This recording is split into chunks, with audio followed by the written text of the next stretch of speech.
Okay, so to continue the explanation for the Cal TPE reflections, one example would be, so first you went to the elementary TPE of the week.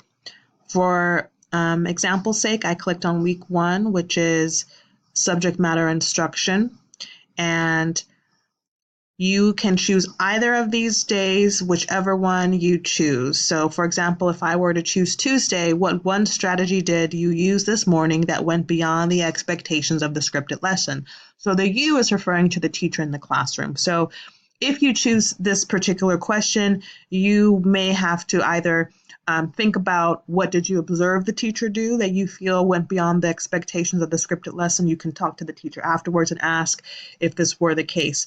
So remember, you have so many options that my recommendation would be choose a reflection prompt that you can address and respond to without any complication. So if we go back to elementary TPE of the week,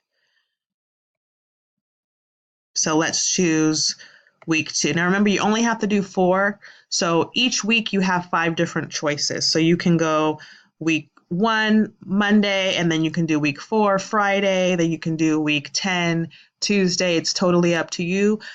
You're just choosing 4 prompts total for the class.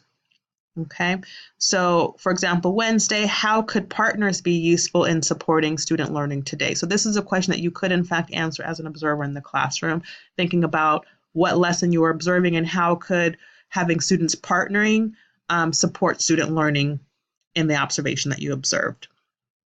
So again, one of your requirements for the assignment is to select 4 different TPE reflections, and you're going to submit them on Canvas. So they're worth 20 points, so they're worth 5 points each, and those 20 points are added to the other points that the observation is worth. So it's just submitted somewhat separately, but it's all part of the total 200 points for the observation assignment. So hopefully that helps to illuminate the assignment, and let me know if you have any questions. You can contact me on Canvas. Thanks so much, and I look forward to reading your observations. Go observe! Yay!